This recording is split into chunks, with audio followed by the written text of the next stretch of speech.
أعوذ بالله من الشيطان الرجيم بسم الله الرحمن الرحيم ومن الناس من يشري نفسه ابتغاء مرضات الله والله رؤوف بالعباد آمنت بالله صدق الله العظيم رب اشرح لي صدري ويسر لي امري واحلل عقدة من لساني يفقهوا قولي اللهم ارنا الحق حقا وارزقنا اتباعه وارنا الباطل باطلا وارزقنا اجتنابه آمین یا رب العالمین۔ دوستو اور بزرگوں، یہ سورہ بقرہ آیت نمبر 207 آپ کے سامنے تلاوت کی ہے۔ یہ دوسرے پارے کا 9واں رکوع زیر مطالعہ ہے۔ اس رکوع کا مضمون حج کے طریقے اور اس کی ترتیب رہی، اور حج کی افادیت اور حج کی غرض، یہ اس رکوع کا مضمون ہے، جس میں ہم نے یہ دیکھا کہ نبی اکرم صلی اللہ علیہ وسلم کی صحبت میں کوئی شخص جا بیٹھا، اخنس بن شریک، اور اس کی معاشرت اور اس کی معیشت انسانیت میں فساد پیدا کرنے کی، نسلیں برباد کرنے کی، لیکن وہ نبی اکرم صلی اللہ علیہ وسلم کی تائید لینے بیٹھا، حمایت لینے بیٹھا۔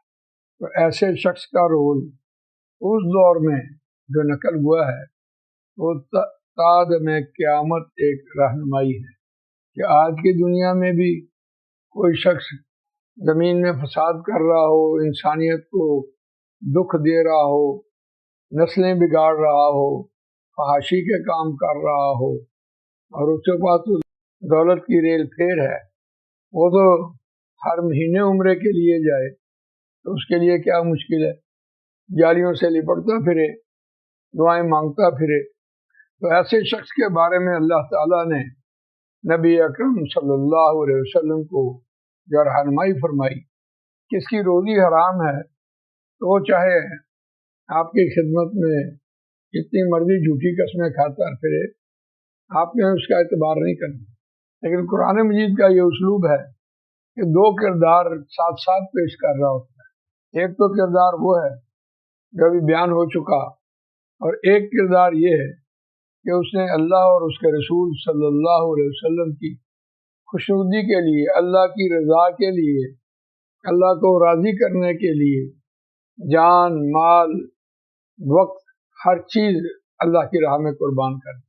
اور اس سے مراد ہے حضرت شعیب رومی رضی اللہ تعالیٰ عنہ، حضرت عبد الرحمن بن عوف رضی اللہ تعالیٰ عنہ، جن کا سارے کا سارا مال ہجرت کے وقت مکے میں ہی دھر لیا تھا، یہاں تک کہ ان کی بیوی بھی کہ یہ مکے کی بیٹی ہے، اس کو ہم نے مدینے میں نہیں جانے دینا، اور مال بھی سارا۔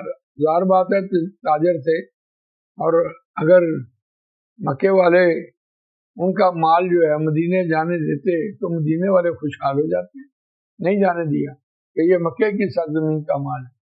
یہی حال حضرت شعیب رومی رضی اللہ تعالیٰ عنہ کے لیے ہوا۔ یہ دونوں کردار جو ہیں ان کو قرآن نے اس آیت میں بیان کی۔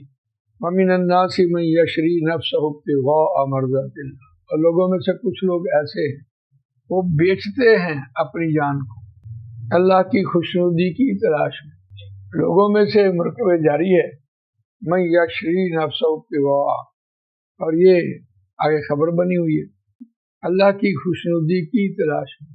ابتغاء یبتغی ہوتا ہے تلاش کرنا، ڈھونڈنا، یہ مضاف ہے، اور مرضات اللہ یہ مضاف الیہ۔ واللہ رؤوف بالعباد، اور اللہ اپنے بندوں پر نہایت رحم کرنے والا شفیق ہے۔ یعنی شفقت جو ہے وہ ایک رحیمیت کی موصوف جو ہے وہ رؤوف ہے، اور پھر صفت ہے مہربانی کرنا، رعایت کرنا، مہلت دینا، ڈھیل دینا۔ تو ان لوگوں کے لیے، ان کے کردار کے لیے قرآن مجید نے یہاں یہ آیت بیان کی۔